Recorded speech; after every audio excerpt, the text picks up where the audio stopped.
मैं अपनी चैनल आपका स्वागत करता हूं आपके अपने यूट्यूब चैनल पर। दोस्तों आज की वीडियो में यहाँ पर मैं आपको बताने वाला हूं जैसे आपका जीएसटी नंबर अलॉट हो जाता है उसके बाद आपको यहाँ पर क्या करना होता है। जीएसटी पोर्टल पर आप कैसे लॉगिन करेंगे, सर्टिफिकेट कहाँ से डाउनलोड करना है, कुछ और भी ऐसी एक्टिविटी है जो कि आपको करना जरूरी होता है, अदरवाइज आपको काफ़ी प्रॉब्लम आ सकती है।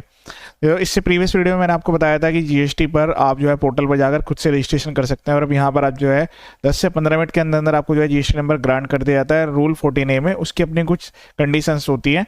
अब यहाँ सबसे पहले आप क्या करेंगे, जैसे आपका वेलकम ईमेल आ जाएगा जीएसटी में, उसके बाद यहाँ पर आपको लॉगिन पर क्लिक करना है। अब जो वेलकम ईमेल होती है उसमें आपका जीएसटी नंबर लिखा होगा और एक वहाँ पर पासवर्ड लिखा होगा, उसको आपको क्लिक करना है। यहाँ पर ऑप्शन आता है first time login, first time login पर क्लिक करेंगे, क्लिक हियर। देन उसके बाद यहाँ पर वो जो जीएसटी नंबर है वो एंटर करेंगे, पासवर्ड एंटर करेंगे, उसके बाद लॉगिन पर क्लिक कर लेंगे। डिटेल्स वेरीफाई करनी है, उसके बाद यहाँ पर आपको एक यूजर नेम लिखना होगा, न्यू यूजर नेम क्रिएट करना है। तो वो पैन नंबर के कॉम्बिनेशन या मोबाइल नंबर किसी भी कॉम्बिनेशन से आप बना सकते हैं, नाम के कॉम्बिनेशन से बना सकते हैं। यहाँ पर आपको एक नया पासवर्ड बनाना है, वो एंटर करना है, फिर उसी पासवर्ड को दोबारा से एंटर करना है, उसके बाद सबमिट पर क्लिक कर देना है। तो अब आपका ये यूजर आईडी मतलब जो यूजर नेम है ये यूजर आईडी बनेगा और जो पासवर्ड आपने एंटर किया है वो पासवर्ड बनेगा। अभी इस यूजर नेम पासवर्ड के थ्रू हम यहाँ पर फिर से लॉगिन पर क्लिक करके लॉगिन करेंगे। पहले मैं यहाँ पर ये नया यूजर नेम क्रिएट कर लेता हूँ, उसके बाद फर्दर एक्टिविटी यहाँ पर कंप्लीट करेंगे। डिटेल्स एंटर करने के बाद इस टाइप का मैसेज आएगा, user name and password has been successfully created. अब उसके बाद यहाँ पर यूजर नेम डालना है, पासवर्ड डालना है, कैप्चा कोड डालकर लॉगिन कर लेना है। जैसे आप फर्स्ट टाइम लॉगिन करेंगे तो इस टाइप का मैसेज आएगा। अब इसका मतलब यहाँ पर समझिए जीटीएस सर्विस के रिगार्डिंग आपको यहाँ पर जो है कंफर्मेशन सबमिट करने की रिक्वायरमेंट आती है कि आप जो है आरसीएम में कवर होना चाहते हैं, एफसीएम में। केवल जीटीएस सर्विस के लिए है, इस केस में अभी फिलहाल ऐसा कुछ नहीं है तो मैं यहाँ पर नो पर क्लिक करूंगा। उसके बाद यहाँ पर मैसेज आएगा फाइल अमेंडमेंट का। तो देखिए यहाँ पर रूल 10A है जिसमें आपको यहाँ अपना जो बैंक अकाउंट है वो ऐड करने की रिक्वायरमेंट आती है। तो यहाँ पर इन्होंने कहा है कि जिस दिन ये रजिस्ट्रेशन ग्रांट किया गया है उस दिन से पोर्टल ये 30 डेज काउंट करेगा और आपको जो है अपना बैंक अकाउंट ऐड करना होगा। अगर आप ऐड नहीं करते तो जो जीएसटी नंबर है वो कैंसिल कर दिया जाएगा। कैंसिल करने के बाद उसको एक्टिव कराने में काफ़ी प्रॉब्लम आएगी और जब तक आप एक्टिविटी नहीं करेंगे तब तक आप अपनी रिटर्न भी नहीं फाइल कर पाएंगे। तो फाइल अमेंडमेंट पर क्लिक करना है। क्लिक करने के बाद यहाँ पर अब आपको बैंक अकाउंट ऐड करने की रिक्वायरमेंट आएगी। कुछ यहाँ पर डाटा कॉन्फिडेंशियल है उसको हाइड किया गया है। हम यहाँ क्लिक करेंगे बैंक पर, इस पर क्लिक करेंगे। यहाँ पर आपको एक लिखना है, अगर आप एक बैंक अकाउंट ऐड कर रहे हैं एक से ज़्यादा भी ऐड कर सकते हैं। उसके बाद ऐड न्यू पर क्लिक करेंगे। अब यहाँ आपको अकाउंट नंबर लिख देना है, यहाँ से टाइप सेलेक्ट करना है। तो देखिए जीएसटी में ऐसा मैंडेटरी नहीं है कि करंट अकाउंट ही ओपन करना जरूरी है, यहाँ पर सेविंग का भी ऑप्शन दिया गया है। पर बेटर है कि आरबीआई के जो रूल्स है उसमें क्लियरली मेंशन है कि जो बिजनेस के ट्रांजेक्शन है वो बिजनेस से करें। तो बेटर है कि आप एक करंट अकाउंट खुलवा लें जो भी आपकी फर्म है उसके नेम से, ठीक है। तो उसके बाद यहाँ पर जो है आप अकाउंट नंबर लिखेंगे, आईएफएससी कोड लिखेंगे, उस पर गेट एड्रेस पर क्लिक करेंगे। अब आपको तीन में से कोई भी एक चीज़ अटैच यहाँ पर करनी होगी। जैसे कि अगर आपके पास बैंक स्टेटमेंट है तो वो अटैच कर सकते हैं, कोई चेक है उस पर कैंसिल लिख के कैंसिल करके उसको अटैच कर सकते हैं। अगर आपके पास पासबुक है बैंक की तो वो भी अटैच कर सकते हैं, ठीक है। उसके बाद वो जो भी यहाँ पर आप डॉक्यूमेंट अटैच करेंगे उसको स्कैन करके अपने सिस्टम में या मोबाइल में रख लीजिएगा। फिर उसके बाद यहाँ पर सेलेक्ट करके उसको सेलेक्ट करेंगे।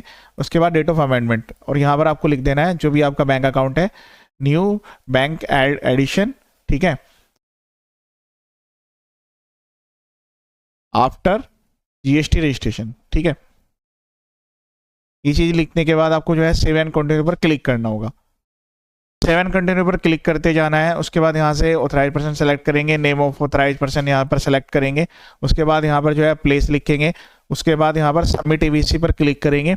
जो आपका registered email ID mobile number है उस पर ओटीपी जाएगा, ओटीपी आपको वेरीफाई कर देना है। ये एक्टिविटी आप जरूर कर लीजिएगा, 30 दिन का टाइम है, जिस दिन आपका रजिस्ट्रेशन हुआ है वहाँ से डेट काउंट होगी। अब ये एक्टिविटी आपको कंप्लीट करने के बाद यहाँ पर जो है मैं आपको बताता हूँ सर्विस में जाना है। सर्विस में जाने के बाद यूजर सर्विस में यहाँ पर ऑप्शन मिलेगा व्यू डाउनलोड सर्टिफिकेट, इस पर क्लिक कर लेंगे आप। तो काफ़ी बार क्या होता है कि बैंक में अकाउंट खुलवाने के लिए आपको सर्टिफिकेट की भी रिक्वायरमेंट आती है, तो यहाँ से आप जो है सर्टिफिकेट डाउनलोड कर पाएंगे। डाउनलोड पर क्लिक करिएगा।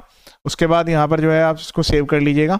ये आपका 3 पेज का सर्टिफिकेट है, इसमें सारी डिटेल्स मेंशन होती है और इसी के बेस पर फर्दर जहाँ पर भी आपको सबमिट करने हैं, डॉक्यूमेंट सबमिट करने हैं, कोई भी डिटेल्स जो है जीएसटी से रिगार्डिंग आप सर्टिफिकेट के बेस पर वेरीफाई कर सकते हैं, ठीक है। तो पहला काम हो गया कि आपको बैंक अकाउंट ऐड करना है। दूसरे नंबर पर आपका सर्टिफिकेट डाउनलोड करके आपको जो भी आपका एड्रेस है वहाँ पर अफिक्स कर देना है। 3 पेज का सर्टिफिकेट है। इसके साथ आपको एक साइन बोर्ड भी लगाना होगा कि कल को कोई वेरिफिकेशन के लिए आ जाता है तो उसको सारे केवाईसी डॉक्यूमेंट्स आपको दिखाने होंगे और वो साइन बोर्ड, अगर ये नहीं है तो 50,000 तक की पेनल्टी वहाँ पर लग सकती है।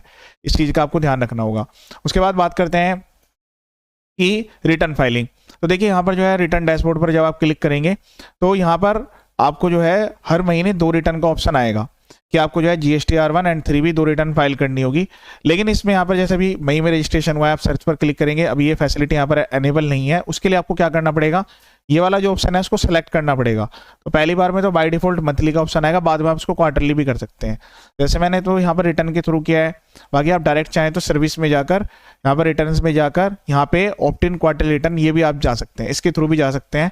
अब यहाँ पर आने के बाद आपको क्लिक करना होगा सर्च पर। तो जैसे आप सर्च पर क्लिक करेंगे तो यहाँ पर इस टाइप से मैसेज आ जाएगा कि बाय डिफॉल्ट अभी आपकी जो रिटर्न है वो मंथली पर सेलेक्ट हो गई है। अब जैसे मंथली पर यहाँ पर सेलेक्ट है, तो अब आपको ये वाली रिटर्न तो यहाँ पर मंथली फाइल करनी पड़ेगी। हाँ, नेक्स्ट क्वार्टर के लिए जब आपका नेक्स्ट क्वार्टर आएगा तो उसमें आप ये जो है उसमें ये चीज़ सेलेक्ट कर पाएंगे, मतलब जुलाई, अगस्त, सितंबर के लिए यहाँ पर आप सेलेक्ट कर पाएंगे। तो अब आपको इस चीज़ का ध्यान रखना होगा, जैसे अभी ये मई में रजिस्ट्रेशन हुआ है तो मई जून में तो ये आपका मंथली रहने वाला है। जून के बाद जैसे जून आएगा तो उसमें आप स्टार्टिंग में इसको सेलेक्ट कर लेंगे, तो फिर उसके बाद आपको जो जुलाई, अगस्त, सितंबर वाला पीरियड है वो क्वार्टरली हो सकता है। ठीक है, यहाँ पर क्लिक करना है, उसके बाद सेव पर क्लिक कर देना है।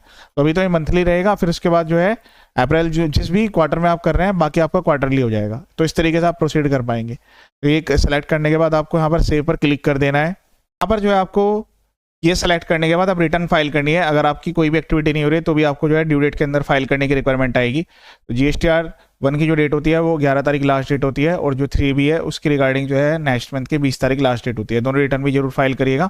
उसके अलावा इन्वॉइसिंग के रूल्स होते हैं, जो कि आपको प्रॉपर जो भी आपको सेल्स करनी है उसके रिगार्डिंग प्रॉपर इन्वॉइस वो आप सॉफ्ट कॉपी या हार्ड कॉपी में जिसमें भी है वो सप्लाई जब इनिशिएट होगी तो उस केस में आपको वो भी जारी करने होंगे। तो इन सभी चीज़ों का आपको ध्यान रखना होगा। इसके अलावा मेरे यूट्यूब चैनल पर GST इनकम टैक्स के काफ़ी सारे वीडियोज अवेलेबल हैं, R1 3B filing, income tax filing, उसके अलावा आपको GST में क्या क्या चीज़ें ध्यान रखनी है ताकि आपको नोटिस ना आए, उन सब के लिए भी सेपरेट वीडियो यहाँ पर अवेलेबल हैं, वो भी आप एक बार देख सकते हैं। चैनल का पर्पज फुल एजुकेशनल है, वीडियोज को शेयर जरूर कीजिएगा। ये वीडियो देखने के लिए थैंक यू सो मच।